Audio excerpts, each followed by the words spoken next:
भारतीय वायुसेना को लेकर आई एक रिपोर्ट ने सरकार की नींद उड़ा दी है। इस रिपोर्ट में अलार्मिंग सिचुएशन को देखते हुए सरकार से तुरंत एक्शन लेने की अपील की गई है। ये रिपोर्ट आई है parliamentary standing committee on defence की तरफ से। पार्लियामेंट्री स्टैंडिंग कमेटी एक ऐसी कमेटी होती है जो भारत सरकार को तरह तरह के मुद्दे पर डिटेल्ड एनालिसिस करके अपने सुझाव समय समय पर देती रहती है। कमेटी ने भारत के पड़ोसी देशों और उनकी वायुसेना की ताकत को पर्सपेक्टिव में रखते हुए भारतीय वायुसेना को लेकर गंभीर कमेंट्स किए हैं। सबसे पहले तो 114 फाइटर जेट खरीदने के MRFA टेंडर को लेकर गंभीर चेतावनी दी गई है, जिसमें कहा गया है कि भारत सरकार को अब बिना देर किए तुरंत इस टेंडर पर अंतिम फैसला ले लेना चाहिए। इसमें थोड़ी सी भी और देरी घातक सिद्ध हो सकती है। आगे कहा गया है कि अगर भारत सरकार अपनी वायुसेना को कंफर्टेबल पोजीशन में रखना चाहती है तो सरकार को बिना समय गंवाए तुरंत 5th जनरेशन के लड़ाकू विमान को खरीदना चाहिए।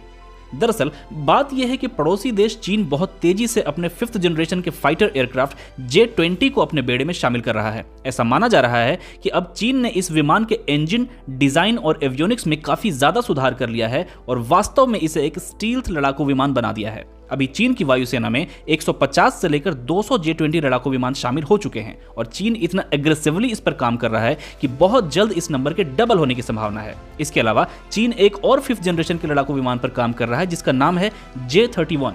इस तरह चीन के पास 2 5th जनरेशन के फाइटर जेट हो जाते हैं। इधर भारत के पास जो मोस्ट एडवांस्ड फाइटर जेट है वो है राफेल। राफेल अनडाउटेबली एक बेहतरीन फाइटर जेट है, लेकिन ये एक 4.5 जनरेशन का है और स्टेल्थी नहीं है। वायुसेना में इसकी कुल संख्या भी केवल 36 ही है। हमारा दूसरा पड़ोसी पाकिस्तान है जो कि भारतीय वायुसेना को टक्कर देने की स्थिति में तो नहीं है, लेकिन अगर 5 से 10 की संख्या में भी 5वीं पीढ़ी के लड़ाकू विमान को शामिल कर लेता है तो उसे वो टेक्नोलॉजिकल एज हासिल हो जाएगा जो भारतीय वायुसेना को परेशान कर सकती है। और ऐसा करने के लिए चीन अपने J-20 या J-31 पाकिस्तान को जरूर ऑफर करेगा। अभी के समय में भारतीय वायुसेना की स्क्वाड्रन स्ट्रेंथ भले ही काफी कम हो चुकी है, लेकिन टेक्नोलॉजिकल एज मेंटेन्ड है। हालांकि अगर सही समय पर नए जेट्स शामिल नहीं किए गए तो किसी भी फ्यूचर कॉन्फ्लिक्ट की स्थिति में स्थितियां आसान नहीं होंगी।